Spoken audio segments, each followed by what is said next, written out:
الحمد لله وحده والصلاة والسلام على من لا نبي بعده أما بعد فأعوذ بالله من الشيطان الرجيم بسم الله الرحمن الرحيم الحاقة ما الحاقة وما أدراك ما الحاقة كذبت ثمود وعاد بالقارعة فأما ثمود فأهلكوا بالطاغية وأما عاد فأهلكوا بريح صرصر عاتية سخرها عليهم 7 ليال و8 أيام حسوما فترى القوم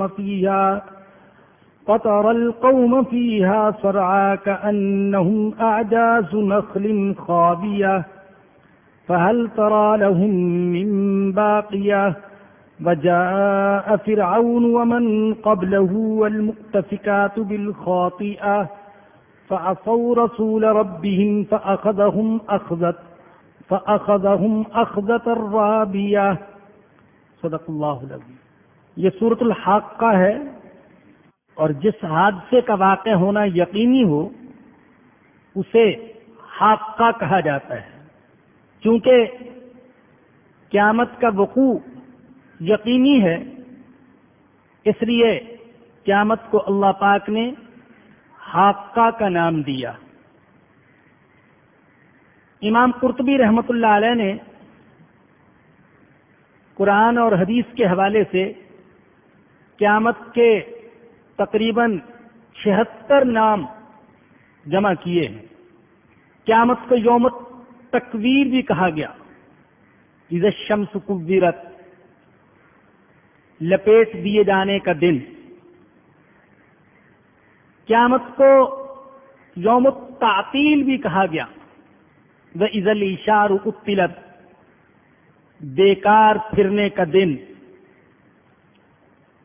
قیامت کو یوم الحشر بھی کہا گیا، جمع کرنے کا دن، اس لیے کہ سب کو اس دن جمع کر لیا جائے گا۔ قیامت کو یوم التسجیر بھی کہا گیا، بڑکائے جانے کا دن، وَإِذَا الْجَحِيمُ سُجِّرَتْ۔ قیامت کو یوم السؤال بھی کہا گیا، اس لیے کہ قیامت کے دن ہر کسی سے اس کے اعمال کے بارے میں سوال کیا جائے گا۔ قیامت کو یوم البعث بھی کہا گیا، دوبارہ زندہ ہو جانے کا دن، اٹھائے جانے کا دن۔ قیامت کو یوم الزلزلہ بھی کہا گیا، اس لیے کہ قیامت خود ایک عظیم اور ہولناک زلزلہ ہوگا۔ ان زلزلۃ الساعۃ شیء عظیم۔ قیامت کو یوم الخافضہ الرافعہ بھی کہا گیا کہ کسی کو اس دن اٹھایا جائے گا اور کسی کو اس دن جھکایا جائے گا، کسی کو عزت دی جائے گی اور کسی کو ذلیل کیا جائے گا۔ قیامت کو یوم الحساب بھی کہا گیا، اس لیے کہ اس دن ہر کسی سے اس کی زندگی کا حساب لیا جائے گا۔ ربنا اغفر لی ولوالدی وللمؤمنین یوم یقوم الحساب۔ قیامت کو یوم الوزن بھی کہا گیا، والوزن یومئذ الحق، اس لیے کہ قیامت کے دن اعمال کو تولا جائے گا۔ قیامت کو یوم القصاص بھی کہا گیا، بدلہ لیے جانے کا دن، اس لیے کہ اس دن ظالم سے مظلوم کا بدلہ لیا جائے گا۔ قیامت کو یوم الدین بھی کہا گیا، ہم ہر نماز میں پڑھتے ہیں مالک یوم الدین، جزا کا دن، سزا کا دن، بدلے کا دن۔ قیامت کو یوم الجزا بھی کہا گیا کہ وہ جزا کا دن ہوگا۔ قیامت کو یوم الندامہ بھی کہا گیا کہ وہ ندامت اور شرمندگی کا دن ہوگا۔ بہت سے لوگ اس دن شرمندہ ہوں گے، بلکہ اکثریت نادموں اور شرمندہ ہونے والوں کی ہوگی۔ یہاں تک کہ جو نیک اعمال کرنے والے ہیں وہ بھی ندامت کا شکار ہوں گے کہ اے کاش میں نے جتنا وقت نیکیوں میں لگایا اس سے زیادہ لگایا ہوتا۔ قیامت کو یوم الحسرہ بھی کہا گیا، وَأَنذِرْهُمْ يَوْمَ الْحَسْرَةِ إِذْ قُضِيَ الْأَمْرُ، حسرت کا دن کہ اس دن ہر کوئی حسرت کرے گا۔ کافر کی حسرت ہوگی اپنی جگہ پر، وَيَقُولُ الْكَافِرُ يَا لَيْتَنِي كُنْتُ تُرَابًا، اور مومن کی حسرت ہوگی اپنی جگہ پر کہ اور زیادہ مجاہدہ کرتا، اور زیادہ محنت کرتا۔ قیامت کو یوم عسیر بھی کہا گیا، تنگی کا دن۔ قیامت کو یوم التغابن بھی کہا گیا، ہار جیت کا دن۔ اس دن کوئی جیتے گا اور کوئی ہارے گا۔ اصل جیتنا اور اصل ہارنا یہ قیامت کے دن کا جیتنا اور قیامت کے دن کا ہارنا ہے۔ اصل فتح اور شکست یہ قیامت کے دن کی فتح اور شکست ہوگی۔ دنیا کی فتح اور شکست عارضی ہے، قیامت کی فتح اور شکست وہ دائمی ہے۔ قیامت کو یوم الشفاعہ بھی کہا گیا کہ قیامت کے دن انبیاء کرام علیہم السلام، شہداء، صالحین اور صدیقین یہ اللہ کے بعض گناہگار بندوں کے حق میں شفاعت اور سفارش کریں گے۔ اللہ ہمیں بھی ان خوش قسمت انسانوں میں سے بنا دے جن کے حق میں کائنات کے سردار حضرت محمد الرسول اللہ صلی اللہ علیہ وسلم شفاعت کریں گے۔ ہم جو ہر اذان کے بعد دعا کرتے ہیں اور اس میں یوں اللہ سے درخواست کرتے ہیں، وَبَعَثْهُ مَقَامًا مَحْمُودًا، اے اللہ حضور اکرم صلی اللہ علیہ وسلم کو مقام محمود عطا فرمانا۔ یہ دعا بظاہر تو حضور کے لیے ہے، لیکن یہ دعا حقیقت میں خود ہماری اپنے لیے ہے کہ اے اللہ حضور کو مقام محمود عطا فرمانا تاکہ وہ ہمارے جیسے گناہگاروں کے لیے قیامت کے دن تیرے دربار میں سفارش کر سکے۔ وگرنہ اللہ نے مقام محمود کا تو وعدہ اپنے پیغمبر سے خود کر رکھا ہے۔ 15ویں پارے میں آتا ہے، اللہ نے فرمایا کہ عَسَىٰ أَن يَبْعَثَكَ رَبُّكَ مَقَامًا مَحْمُودًا، امید ہے کہ تیرا رب تجھے مقام محمود عطا فرمائے گا، اور اللہ اپنے وعدے کے خلاف نہیں کرے گا۔ اس لیے حضور کے حق میں دعا کرنے سے تو مقام محمود تو آپ کو نہیں ملے گا، اس کا اللہ نے تو وعدہ کیا ہوا۔ حقیقت میں حضور کے حق میں مقام محمود کی دعا کرنے سے ہم اپنے لیے شفاعت میں کچھ حصہ بنا رہے ہیں کہ اے اللہ ہمیں حضور کی شفاعت کا حقدار بنا دینا۔ تو قیامت کا ایک نام یوم الشفاعہ بھی ہے۔ تو یہ مختلف نام فرمایا کہ الحاقۃ ملحاقہ، وہ جو واقع ہو کر رہے گی۔ ملحاقہ، ارے کیا چیز ہے جو واقع ہو کر رہے گی؟ یہ اللہ کا انداز قیامت کی ہولناکی کو بڑھانے کے لیے اور اس کی شان اور مقام کو بیان کرنے کے لیے اور متوجہ کرنے کے لیے۔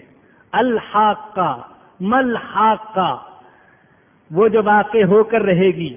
کیا چیز ہے جو واقع ہو کر رہے گی؟ وما ادراک ملحاقہ، تجھے کیا خبر ہے کہ کیا چیز ہے جو واقع ہو کر رہے گی؟ تمہیں کیا خبر؟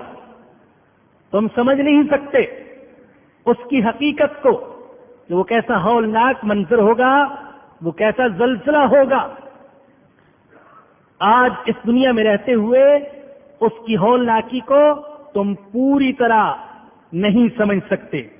اب یہ سوال کر کے انسان کو چھوڑ دیا گیا تاکہ وہ غور و فکر کرے۔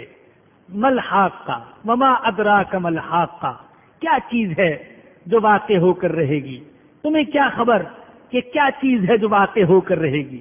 یہاں بات کو روک دیا گیا، اور اس کے بعد اللہ نے ان لوگوں کا ذکر کیا جن پر دنیا ہی میں قیامت گزر گئی، اللہ کے حکموں کو اور اللہ کے رسولوں کو اور قیامت کے دن کو جٹلایا تو دنیا ہی میں ان پر قیامت گزر گئی۔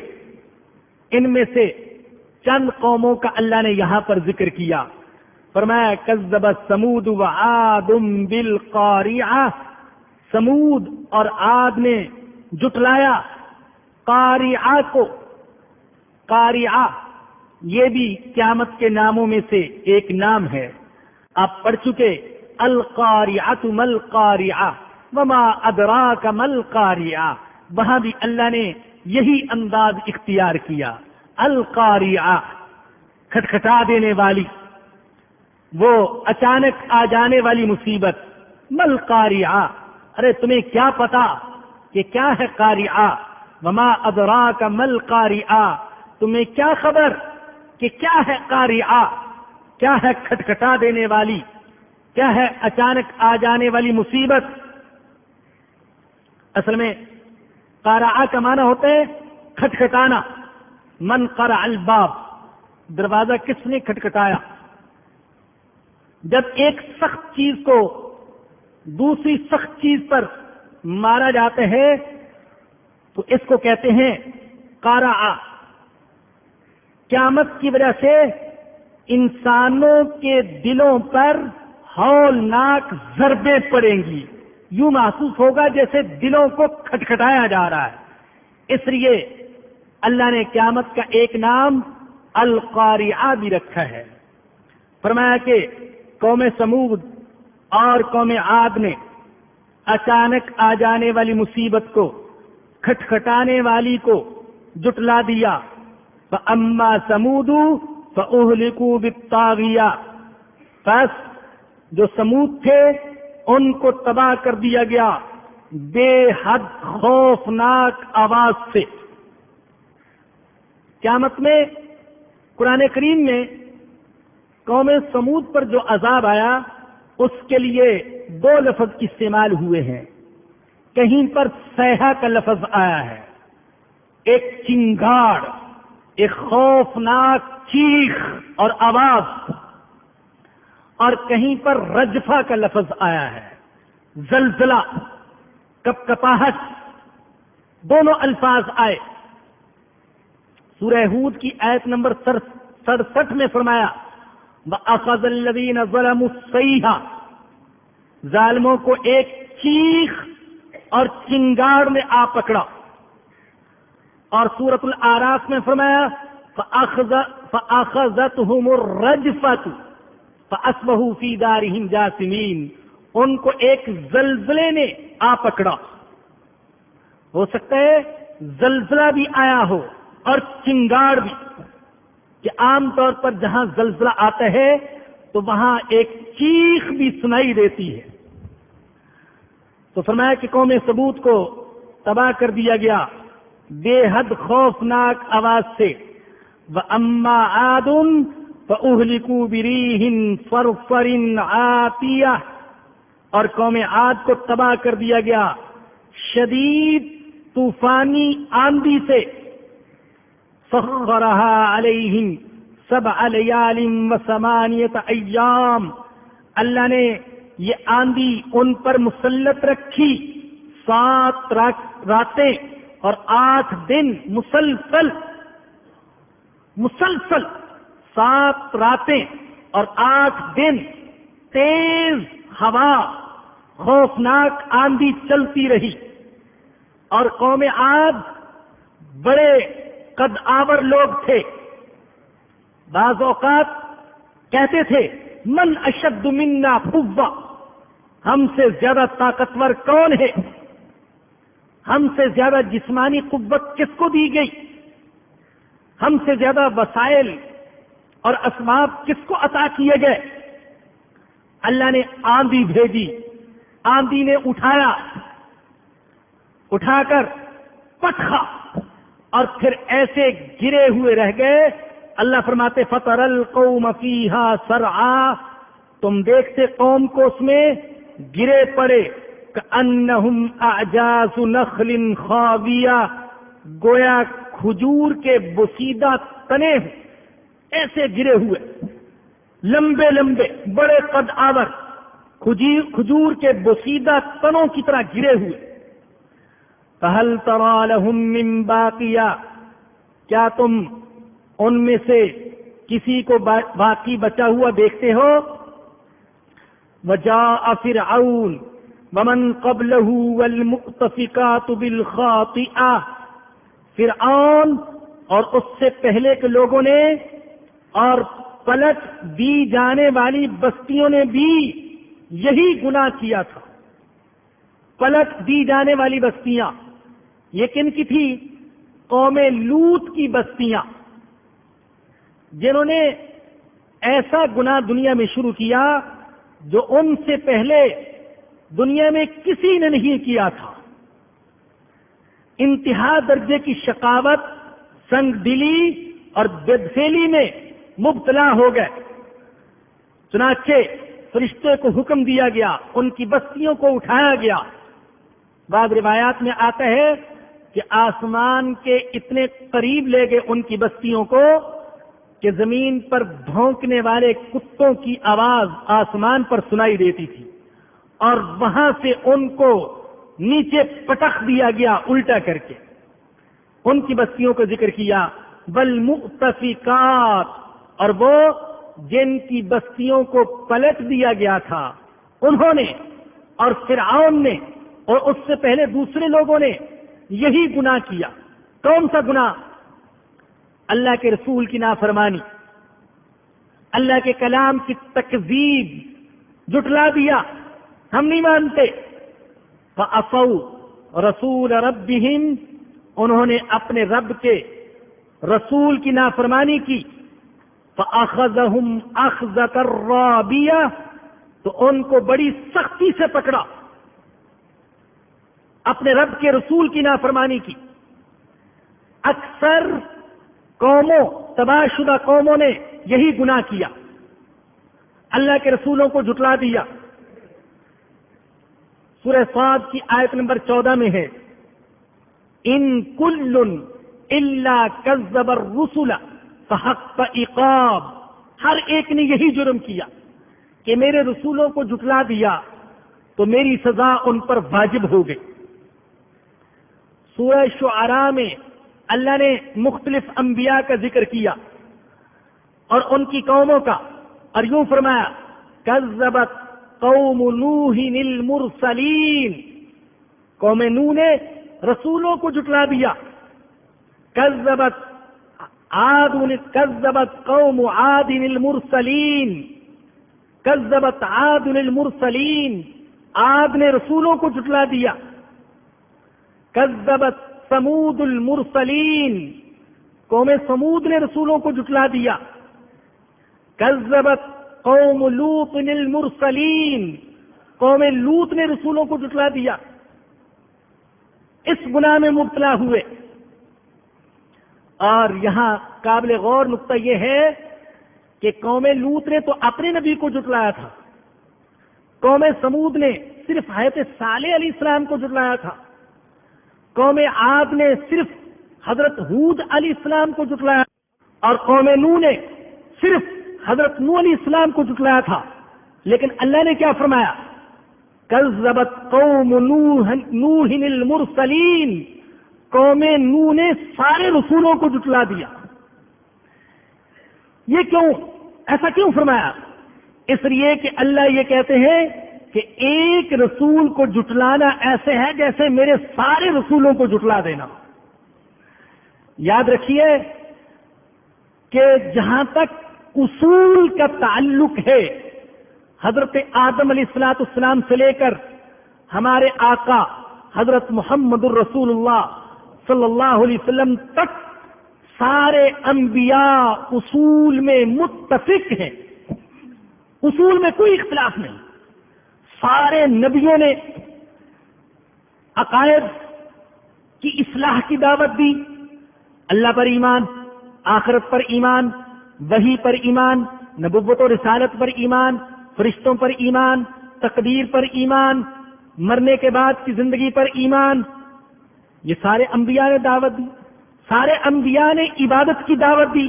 اللہ کی عبادت، اس کا انداز مختلف ہو سکتا ہے، لیکن عبادت کی دعوت میں سارے انبیاء متفق کہ اللہ کی عبادت کرو.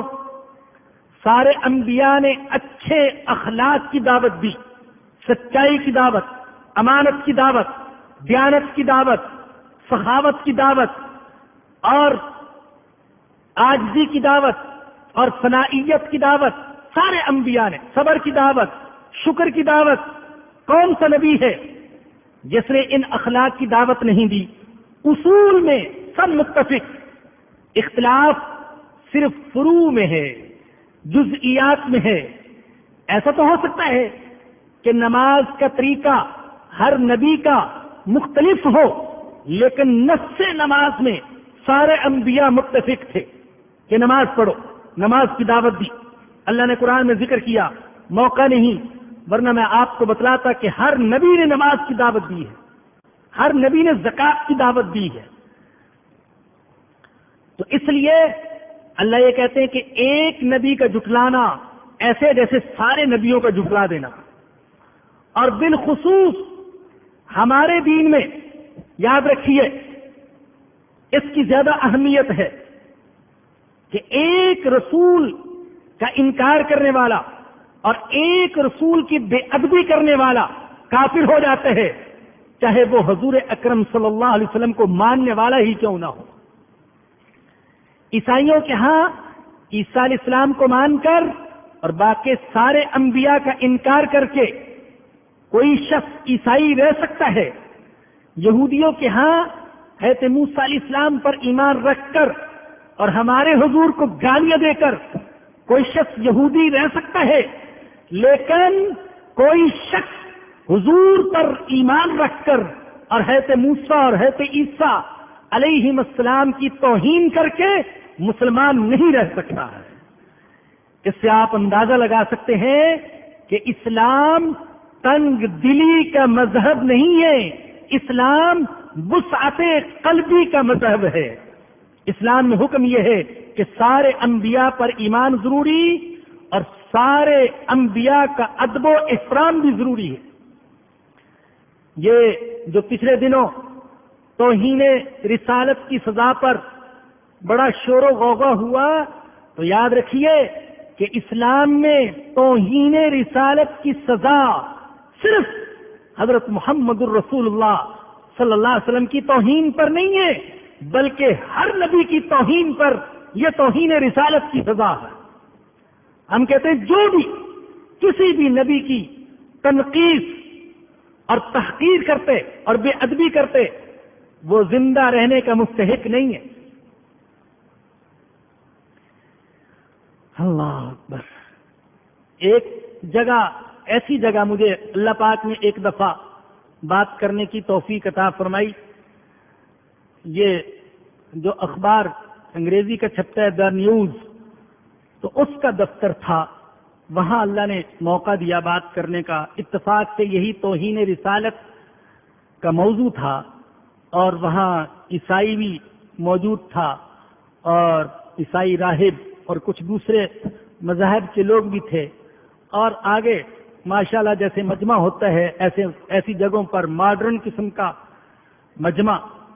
تو ایک محترمہ اس بات پر بار بار چیخ رہی تھی، ایک انسان کی جان، ایک انسان کی جان مولوی صاحب کتنی قیمتی ہوتی ہے.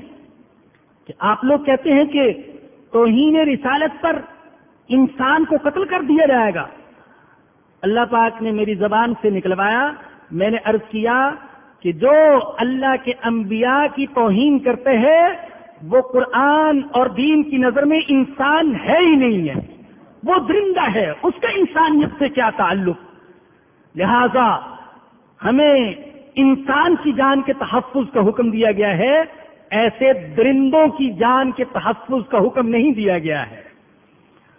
تو عرض یہ کر رہا تھا کہ اللہ نے یوں قرآن کریم میں ذکر کیا کہ سارے رسولوں کو جھٹلا دیا. قوم عاد نے سارے رسولوں کو جھٹلا دیا، حالانکہ انہوں نے تو صرف حضرت ہود علیہ السلام کو جھٹلایا تھا. لیکن اللہ پاک ہمارے ذہنوں میں یہ تصور اور عقیدہ بٹھانا چاہتے ہیں کہ ایک نبی کی تکذیب اور ایک نبی کی توہین یہ سارے انبیاء کی تکذیب اور توہین ہے. تو یہ گناہ تھا جس میں مبتلا ہوئے، اپنے رب کی رسول کی نافرمانی کی۔ میرے بزرگوں اور دوستوں، آگے بڑھنے سے پہلے ذرا اپنا محاسبہ کر لیجئے کہ کیا ہم میں سے بھی بہت سارے آج کسی گناہ میں مبتلا نہیں ہیں؟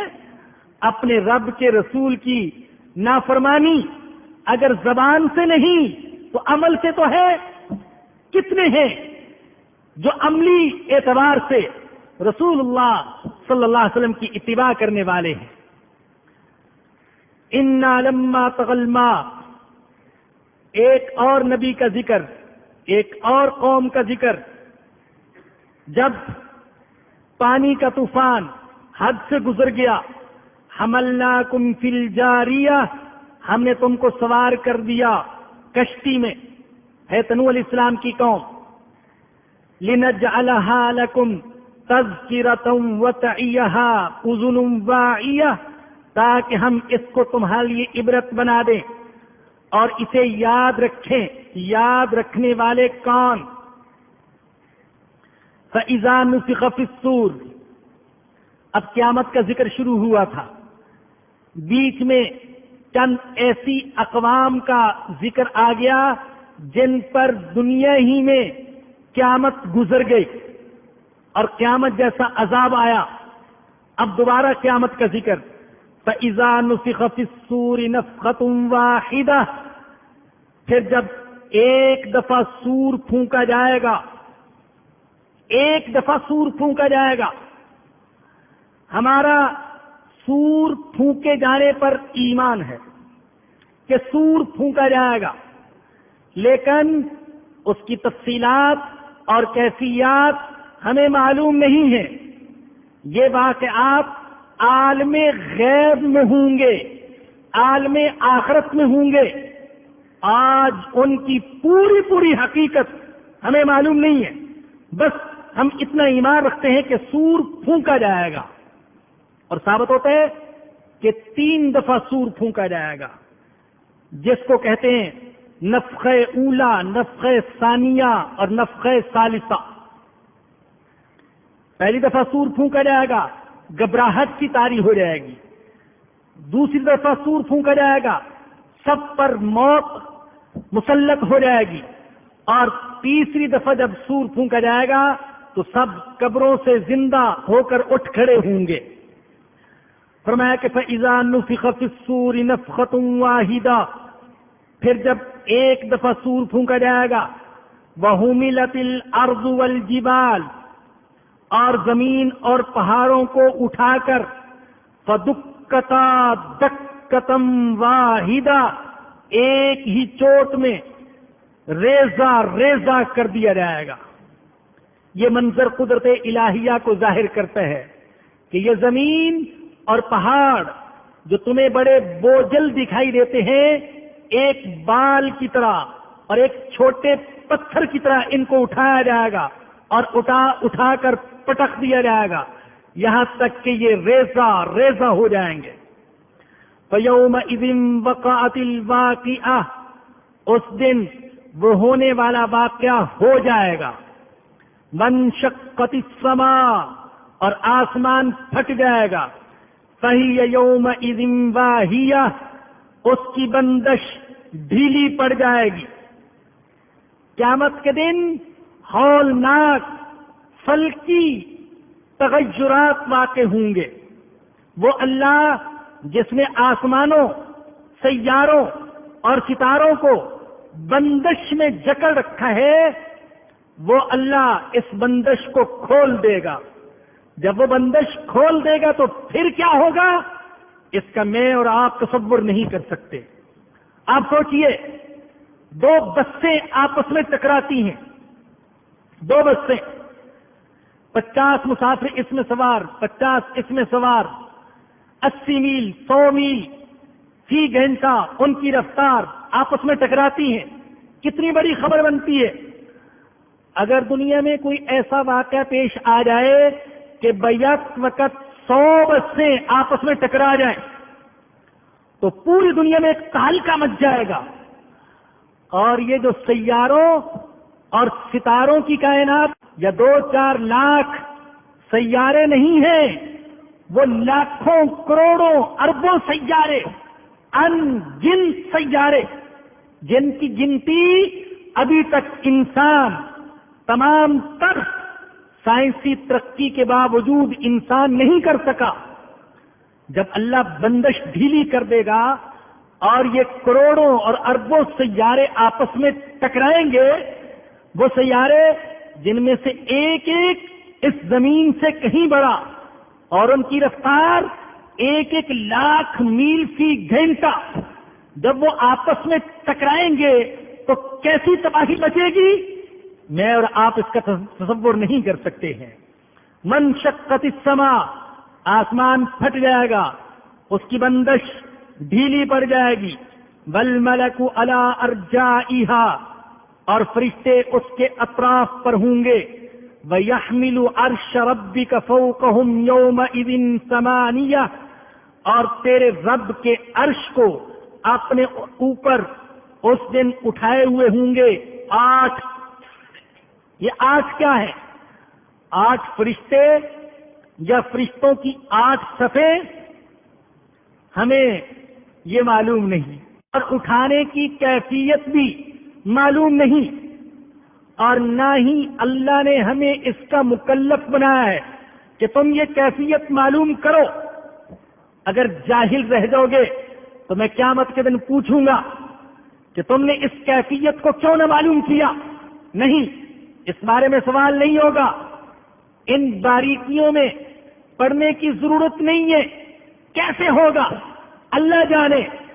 ارے اپنی لا علمی اور جہالت کا اقرار بھی بندگی ہے، اور اللہ کو یہ بندگی بہت پسند ہے کہ بندہ اپنی جہالت اور لا علمی کا اقرار کرے۔ اے اللہ، یہاں آ کر تو میری عقل بھی جواب دے گئی ہے، مجھے بڑی معلومات ہیں، تاریخ پر میری نظر ہے، سائنس پر میری نظر ہے، اقتصادیات پر نظر ہے، سیاسیات پر نظر ہے، معاشرت پر نظر ہے، نفسیات پر نظر ہے، طب پر نظر ہے، لیکن اے اللہ میں ہوں تو انسان، اور انسان کی نظر محدود ہے، لامحدود نہیں۔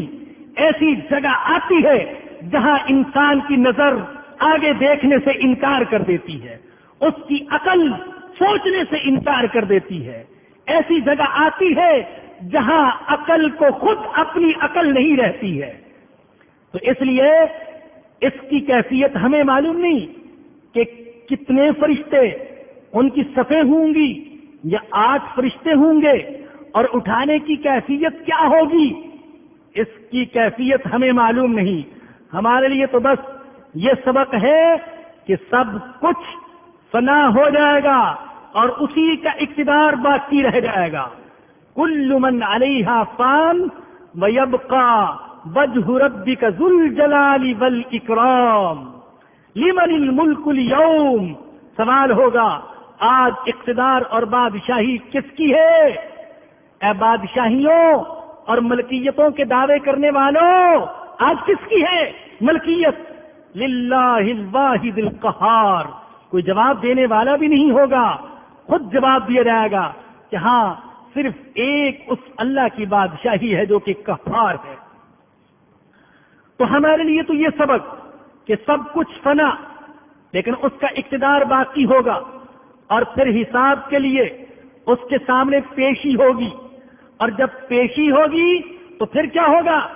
اللہ فرماتے یومئذ تعرضون، جس دن کہ تم پیش کیے جاؤ گے، لا تخفى منکم خافیہ، تمہارا کوئی راز بھی مخفی نہیں رہے گا، کوئی راز بھی پوشیدہ نہیں رہے گا، وہاں کوئی چیز بھی چھپی ہوئی نہیں رہے گی، سب کچھ کھل جائے گا، جسم بھی کھل جائے گا، ضمیر بھی کھل جائے گا، عمل بھی کھل جائے گا، سارے راز کش ازبام ہو جائیں گے، سامنے آ جائیں گے۔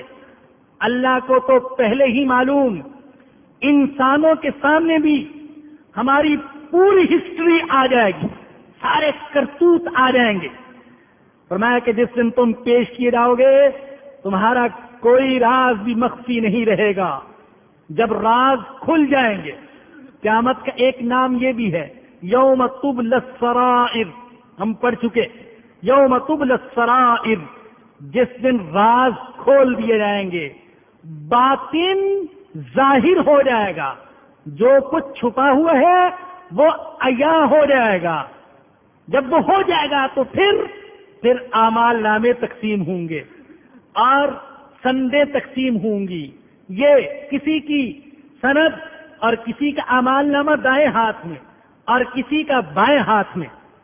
اللہ فرماتے فَأَمَّا مَنْ أُوتِيَ كِتَابَهُ بِيَمِينِهِ، جس کا اعمال نامہ دیا جائے گا اس کے دائیں ہاتھ میں، فَيَقُولُ، وہ کہے گا ہاؤم اقرءوا کتابیہ، لو میرا اعمال نامہ پڑھو.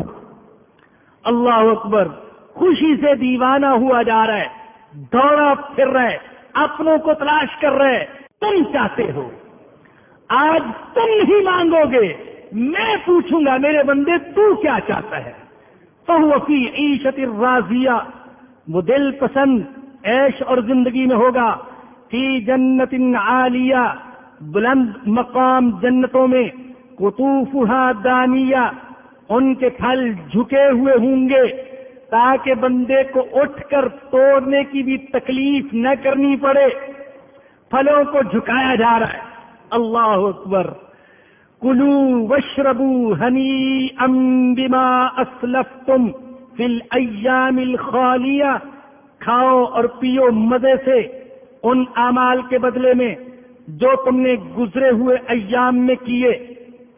یہ تو وہ ہے جس کا اعمال نامہ دائیں ہاتھ میں دیا گیا اور ہم نے دعا کی کہ اے اللہ ہمیں بھی ان میں سے بنا لینا. اور آگے ان کا ذکر جن کا اعمال نامہ بائیں ہاتھ میں دیا گیا.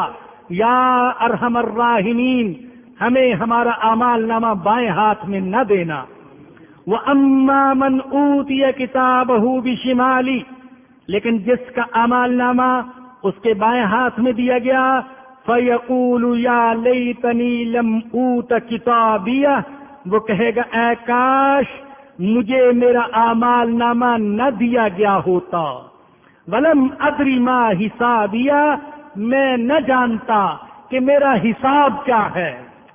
اللہ اکبر، اللہ اکبر. اگر آپ عربی زبان سے کچھ تعلق رکھتے ہوں تو آپ جانتے ہوں گے کہ اصل میں ہے لم اوت کتابی ولم ادری ما حسابی ما اغنا انی مالی. لیکن یہاں پر کیا لم اوتی کتابیہ ولم ادری ما حسابیہ یا لیتہا کانت القاضیہ ما اغنا انی مالیہ. یہ انداز آیات کا ایسا ہے جیسے بالکل جلے ہوئے دل سے آواز نکل رہی ہے، ہائے ہائے کی آواز نکل رہی ہے. یا لیتنی لم اوت کتابیہ، اے کاش میرا اعمال نامہ مجھے نہ دیا گیا ہوتا. ولم ادری ما حسابیہ، میں نہ جانتا کہ میرا حساب کیا ہے. یا لیتہا کانت القاضیہ، کاش موت میرا کام تمام کر دیتی، مجھے ہمیشہ کے لیے ختم کر دیتی. ما اغنا انی مالیہ، مجھے میرے مال نے کچھ فائدہ نہیں دیا.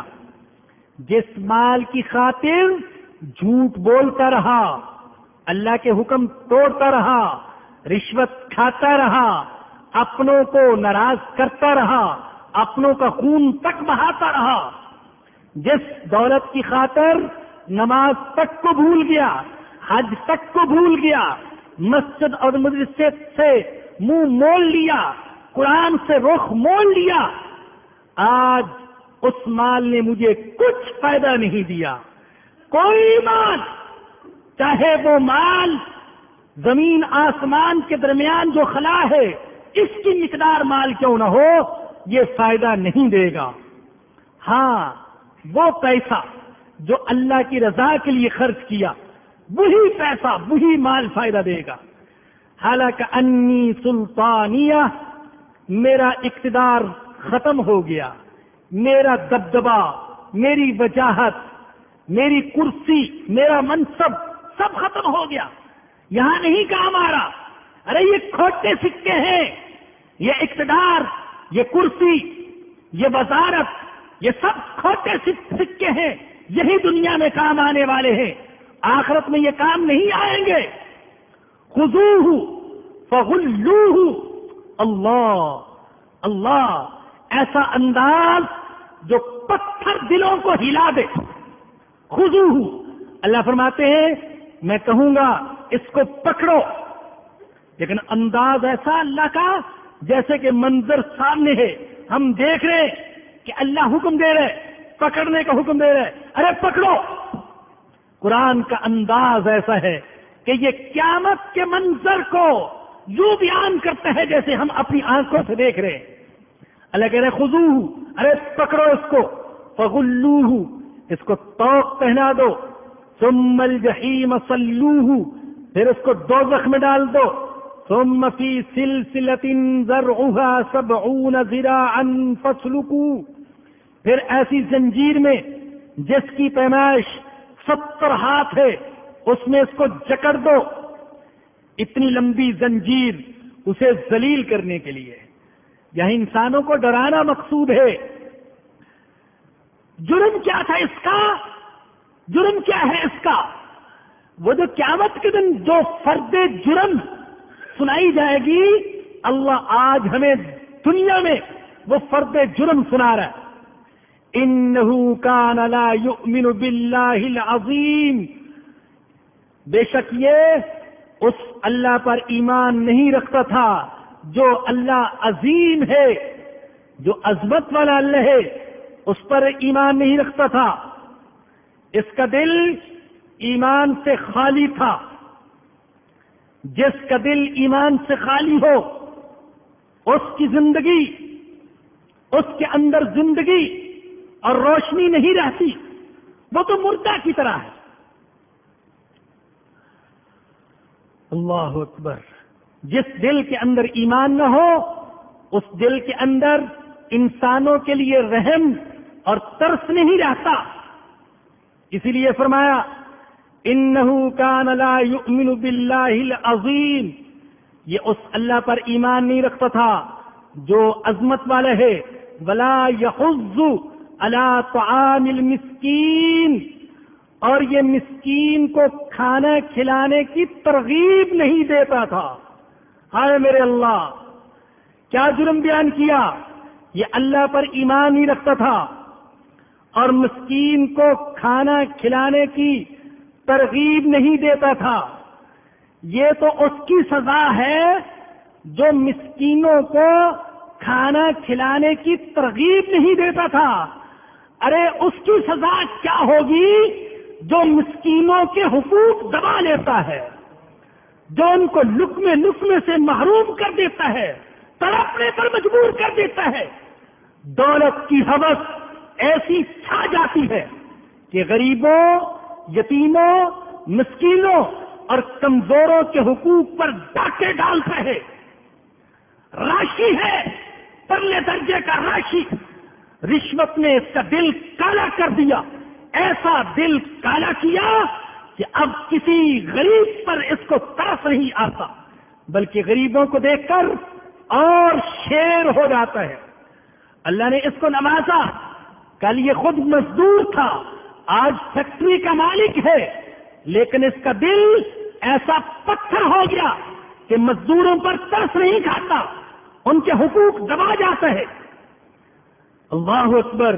جو مسکین کو کھانا کھلانے کی ترغیب نہیں دیتا اس کی سزا اتنی بڑی ہے، تو جو مسکین کے حقوق ہی دبا لیتا ہے اس کی سزا کتنی عظیم ہوگی. اللہ اکبر. میرے بزرگوں اور دوستوں، عبادت اپنی جگہ، نماز اپنی جگہ، روزہ اپنی جگہ، حج اپنی جگہ، تلاوت اپنی جگہ، ذکر اذکار اپنی جگہ، لیکن اپنے مالی معاملات صاف رکھیے. حقوق العباد پر ڈاکہ مت ڈالیے.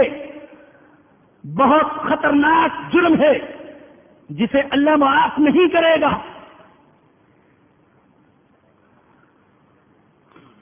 کبھی کبھی دل میں خیال آیا کرتا تھا اور اب بھی الحمدللہ یہ بات دل میں رہتی ہے کہ بسا اوقات ہمارے خطیب حضرات مسلمانوں کے جو آپس میں اختلافی مسائل ہیں ان کو بیان کرتے وقت بڑے لال پیلے ہو جاتے ہیں. کوئی رفع یدین کے مسئلے پر، کوئی آمین کے مسئلے پر، کوئی پگڑی کے رنگ کے مسئلے پر، کوئی جھنڈے پر، کوئی نعرے پر. اللہ کے بندو، لال پیلے ہو کر یہ مسائل بیان کرنے کے نہیں، لال پیلے ہو کر تو یہ مسائل بیان کرنے کے ہیں. ڈاکو پڑے ہوئے ہیں ہمارے اندر اور ہم ان ڈاکوؤں کو نہیں چھیڑتے اور ان کے دلوں پر ضرب نہیں لگاتے، ان کو متنبع نہیں کرتے، اور ان چھوٹے چھوٹے مسائل میں امت کو الجھا رکھا ہے. ان ڈاکوؤں کے خلاف زبان کھولنے کی ضرورت ہے، ان کو متنبع کرنے کی ضرورت ہے. اگر غریبوں کے حقوق پر ڈاکہ ڈالو گے تو نماز قائم نہیں آئے گی، حج کام نہیں آئے گا، نہیں آئے گا، اللہ کی قسم نہیں آئے گا. شہید سے بڑا مقام کس کا ہو سکتا ہے؟ شہید پوچھتے اللہ کے نبی اگر شہید ہو گیا تو کیا ہوگا؟ تو میں تیرے سارے گناہ معاف ہو جائیں گے. اچھا، خوشی خوشی تلوار لے کر چل پڑا، وہی آ گئی اللہ کی طرف سے، میرے نبی یہ کیا کہہ دیا آپ نے؟ سارے گناہ معاف ہو جائیں گے.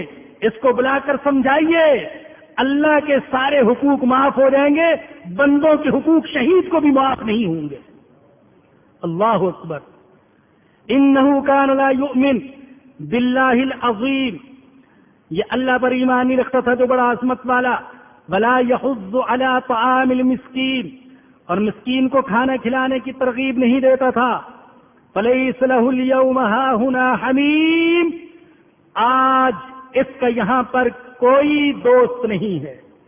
ولا طعام الا من غسلین، اور پیپ کے سوا اس کی کوئی غذا نہیں ہے. لا یأکلہ الا الخاطئون، جس کو صرف گناہگار ہی کھا سکیں گے. فلا اقسم بما تبصرون. قیامت کے مختلف مناظر بیان کرنے کے بعد ایک نہایت سنجیدہ بات بیان کی جا رہی ہے کہ آپ جو کچھ کر رہے ہیں اس کی حقیقت کیا ہے. فرمایا کہ فلا اقسم بما تبصرون، پس نہیں، میں قسم اٹھاتا ہوں ان چیزوں کی جن کو تم دیکھتے ہو. وما لا تبصرون، اور ان چیزوں کی جن کو تم نہیں دیکھ سکتے. یہ قرآن نے بتایا کہ انسانوں، کائنات صرف وہی نہیں جو تمہیں نظر آ رہی ہے، کائنات کا بہت بڑا حصہ وہ ہے جو ابھی تک تم دیکھ نہیں سکے ہو. آج میرے سامنے ایک بزرگ ماشاءاللہ ایک سائنسدان اٹامک انرجی کے وہ تشریف فرما ہے، وہ مجھ سے کہیں بہتر جانتے ہیں. میں تو ان علوم میں بالکل ایک طفل مکتب کی حیثیت رکھتا ہوں کہ ابھی تک سائنسدان کائنات کا جتنا حصہ دریافت کر سکے ہیں اس سے کروڑوں حصہ اتنا بھی باقی ہے جہاں سائنسدانوں کی نظر نہیں پہنچ سکی اور وہ اسے دریافت نہیں کر سکے. تو اللہ کہتے ہیں میں قسم اٹھاتا ہوں ان چیزوں کی بھی جن کو تم دیکھ سکتے ہو اور ان کی بھی جن کو تم نہیں دیکھ سکتے ہو. یہ قرآن نے بتایا کہ کائنات صرف وہی نہیں جسے تم دیکھ رہے ہو، بہت ساری کائنات ابھی تک باقی ہے جہاں تک تمہاری نظر، تمہاری عقل، تمہارا علم نہیں پہنچ سکا. اور اللہ نے یہ جتنی بڑی قسم کھائی ہے اس سے بڑی قسم ہو ہی نہیں سکتی. میں اگر کہوں کہ اللہ نے یوں فرمایا کہ لوگوں، آسمانوں کی قسم، زمینوں کی قسم، پہاڑوں کی قسم، دریاؤں کی قسم، سمندروں کی قسم، ہواؤں کی قسم، انسانوں کی قسم، جنوں کی قسم، ارے جنت کی قسم، دوزخ کی قسم، ارے خود میری قسم، میری قسم. اللہ بھی تو وہ ہے جس کو ہم دیکھ نہیں سکتے. فرشتوں کی قسم، اتنی قسمیں کھا کر کیا فرمایا؟ انہ لقول رسول کریم. یہ قرآن بزرگ رسول کا قول ہے اے میرے اللہ، اس سے بڑی قرآن کی عظمت ہو سکتی ہے کہ اللہ اتنی بڑی قسم کھا کر قرآن کی صداقت کو بیان کر رہا ہے۔ انہ لقول رسول کریم، یہ قرآن بزرگ رسول کا قول ہے۔ وما ہوا بقول شاعر، لوگو یہ شاعر کا قول نہیں ہے۔ قلیلا ما تؤمنون، تم بہت کم ایمان لاتے ہو۔ بلا بقول کاہن، یہ کسی کاہن کا قول اور کلام نہیں ہے، غیب کی خبریں دینے والے نجومی قسم کے۔ قلیلا ما تذکرون، تم بہت کم نصیحت لے رہے ہو۔ مشرکین قرآن کے بارے میں مختلف باتیں کرتے تھے، کوئی کہتا کہ یہ شعر ہے، کوئی کہتا کہانت ہے۔ اللہ نے نفی فرمائی، اور دل تو ان کے بھی تسلیم کرتے تھے کہ یہ نہ شاعری ہے نہ کہانت ہے۔ کئی روایات علماء نے نقل کی ہیں، میں ایک روایت آپ کو سناتا ہوں۔ حضور اکرم صلی اللہ علیہ وسلم کا بدترین دشمن ولید بن مغیرہ، اس کے پاس قریش کے سردار جمع تھے، کہنے لگے حج کے دن آنے والے ہیں، لوگ باہر سے آئیں گے حج کے لیے، اور یہاں ایک غلغلہ سا مچا ہوا ہے کہ محمد بن عبداللہ نبوت کا دعوے دار ہے، اور یہ ایک کلام سناتا ہے جسے اللہ کا کلام کہتے ہیں۔ جب لوگ آئیں گے تو متاثر ہوں گے، ان کو متاثر ہونے سے بچانے کے لیے کیا کیا جائے؟ کہنے لگے دیکھو ایک بات پر اتفاق کر لو، ایسا نہ ہو میں کچھ کہوں اور تم کچھ کہو۔ اب مشورہ شروع ہوا، کیا کہنا چاہیے؟ ایک صاحب کہنے لگے میرا خیال تو یہ ہے کہ لوگوں کو بتلایا جائے کہ یہ محمد صلی اللہ علیہ وسلم کاہن ہے۔ ولید بن مغیرہ کہنے لگا ارے سوچ کے بات کرو، ہم کاہنوں کو جانتے ہیں، کہاں ایک مٹھائی کے ڈبے کی خاطر تعویذ گنڈا کرنے والے اور الٹی سیدھی خبریں بتانے والے، اور کہاں یہ شخص جو دولت کے انبار کی طرف بھی کبھی نظر اٹھا کر نہیں دیکھتا۔ لوگ کہیں گے کس کو کاہن کہہ رہے ہو؟ ایک دوسرے صاحب اٹھے، کہنے لگے اچھا کہیں گے کہ یہ مجنون ہے، دیوانہ ہے۔ ولید کہنے لگا لوگوں کے سامنے اس کو دیوانہ کہو گے؟ ارے اس سے بڑا عقل مند تو کوئی ہے نہیں۔ ایک صاحب کہنے لگے اچھا شاعر کہو۔ کہنے لگا شاعر کیسے کہہ سکتے ہو؟ میں جانتا ہوں شاعرانہ تک بندی کیا ہوتی ہے، اللہ کی قسم محمد کا کلام شعر نہیں ہے۔ تیسرے چوتھے صاحب کہنے لگے اچھا ساحر اور جادوگر کہو۔ کہنے لگے ساحروں اور جادوگروں کی زندگی گندگی، نجاست، شہوت کا نمونہ ہوتی ہے، اور محمد صلی اللہ علیہ وسلم اس سے زیادہ تو پاک صاف کوئی ہوتا نہیں ہے، لوگ کیسے یقین کریں گے؟ آخر میں کہنے لگا میرا خیال ہے بس یوں کہہ سکتے ہو ارے یہ وہ شخص ہے جو خاندانوں میں پھوٹ ڈال دیتا ہے، باپ کو بیٹے سے، بیٹے کو باپ سے جدا کر دیتا ہے۔ اللہ اکبر، یہ وہ شخص ہے۔ یہ ایک عیب تلاش کیا، لیکن یہی تو میرے نبی کا کمال تھا، یہی تو ایمان کا کمال تھا کہ ایمان ایسی سچائی جب دل میں آ جائے تو بیٹا باپ کے رشتے کو نہیں دیکھتا اور باپ بیٹے کے رشتے کو نہیں دیکھتا ہے، رشتے ناطے ٹوٹ جاتے ہیں، ایک رشتہ باقی رہتا ہے، اللہ کا رشتہ اور اللہ کے رسول کا رشتہ۔ جو عیب تلاش کیا وہ بھی حقیقت میں میرے آقا کا کمال تھا۔ تو فرمایا کہ بلا بقول کاہن، یہ کاہن کا کلام نہیں ہے۔ قلیلا ما تذکرون، تم بہت کم نصیحت لے رہے ہو۔ شاعری میں کیا ہوتا ہے، کہانت میں کیا ہوتا ہے؟ قرآن تو ایک مکمل نظام زندگی دیتا ہے، اقتصادیات کے بارے میں، سیاست کے بارے میں، سائنس کے بارے میں، معاشرت کے بارے میں، اخلاق کے بارے میں، عقائد کے بارے میں، دنیا کے بارے میں، آخرت کے بارے میں، اور ایسا پروگرام جو کبھی پرانا نہیں ہو سکتا، کبھی پرانا نہیں ہو سکتا۔ کیا یہ شاعری ہو سکتی ہے؟ کیا یہ کہانت ہو سکتی ہے؟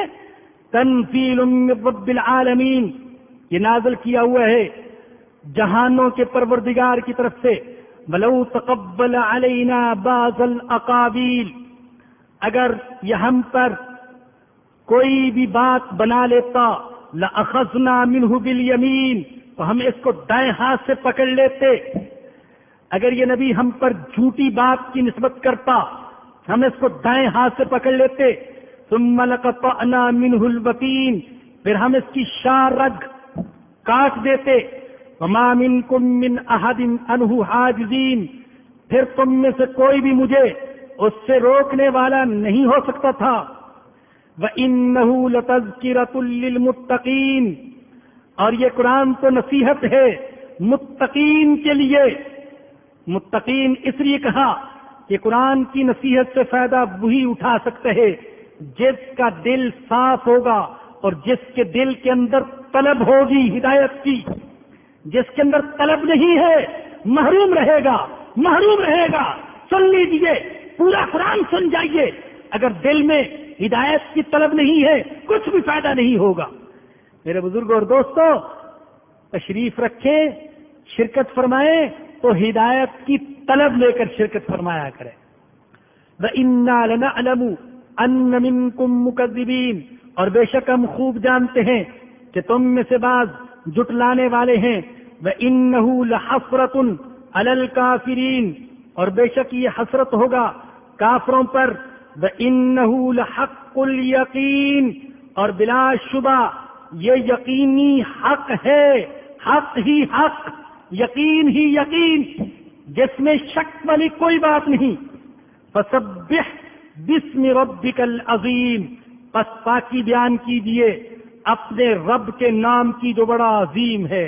اللہ پاک ہمیں موت تک اپنے رب کی پاکی بیان کرنے کی توفیق عطا فرمائے۔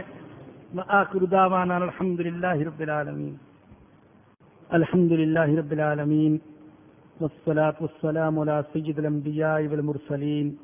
ربنا ظلمنا انفسنا وإن لم تغفر لنا وترحمنا لنكونن من الخاسرین۔ یا ارحم الراحمین، یا ستار، یا غفار، یا غفور، یا رحیم، یا کریم، تو اپنے فضل و کرم سے ہمارے گناہوں کو معاف فرما دے۔ اے اللہ، ہم سچے دل سے توبہ کرتے ہیں تو ہماری توبہ کو قبول فرما لے۔ اے اللہ، دنیا میں بھی ذلت اور رسوائی سے بچا لینا اور قیامت کے دن بھی ذلت اور رسوائی سے بچا لینا۔ اے اللہ، قیامت کے دن ہمیں ہمارا اعمال نامہ دائیں ہاتھ میں عطا فرمانا، اپنے فضل و کرم سے دائیں ہاتھ میں عطا فرمانا۔ اے اللہ، قیامت کے دن کی ذلت، رسوائی اور عذاب سے بچا لینا۔ اے اللہ تو ہماری حفاظت فرما۔ یا اللہ، امت مسلمہ پر جو کٹھن وقت آیا ہوا ہے، یا اللہ اس میں ہماری مدد فرما۔ یا اللہ، ہمارے حکمرانوں کو بیدار فرما، غیرت نصیب فرما، ایمان نصیب فرما۔ یا اللہ، قرآن کی تعلیمات کو عام فرما۔ یا اللہ، ہم اپنی آنکھوں سے دیکھ رہے اور کانوں سے سن رہے، یا اللہ ہر روز ایک نیا حادثہ، نیا سانحہ، نئی شہادتیں، نئی قربانیاں۔ اے اللہ، تو امت مسلمہ کے حال پر رحم فرما۔ اے اللہ، شہداء کی مغفرت فرما، ان کے درجات کو بلند فرما، ہمیں ایمانی غیرت نصیب فرما، قرآنی شعور نصیب فرما۔ اے اللہ، اس کتاب مقدس کی قدر کرنے کی توفیق نصیب فرما۔ یا اللہ، ہمیں ظاہری اور باطنی ساری بیماریوں سے شفا نصیب فرما۔ اے اللہ، خلوص عطا فرما۔ اے اللہ دل کا درد عطا فرما، امت کا درد عطا فرما، دین کا درد عطا فرما، قرآن کا درد عطا فرما۔ اے اللہ، تو درد عطا فرما، ہم بے درد ہو گئے، یا اللہ ہم کو درد عطا فرما، پوری امت کو درد عطا فرما۔ یا اللہ، دین کا، امت کا درد عطا فرما۔ یا اللہ، ہمارے مرحومین کی مغفرت فرما، ان کے گناہوں کو معاف فرما اور ان کی نیکیوں کو قبول فرما۔ اے اللہ، قیامت کے دن حضور اکرم صلی اللہ علیہ وسلم کی شفاعت نصیب فرمانا۔ ربنا آتنا فی الدنیا حسنۃ وفی الآخرۃ حسنۃ وقنا عذاب النار۔ جتنے بھی بیمار ہیں ان کے لیے دعا کریں کہ اللہ پاک ان کو شفا عطا فرمائے۔ یہاں چھوٹا سا ایک ہمارا بچہ خدمت میں لگا رہتا ہے، حسن، اس کے لیے بھی خصوصی دعا فرمائے، اللہ پاک اس کو شفا عطا فرمائے۔ ربنا تقبل منا انک انت السمیع العلیم وتب علینا انک انت التواب الرحیم۔ صلی اللہ تعالی علی رسولہ وخير خلقه سيدنا ومولانا محمد وآله وصحبه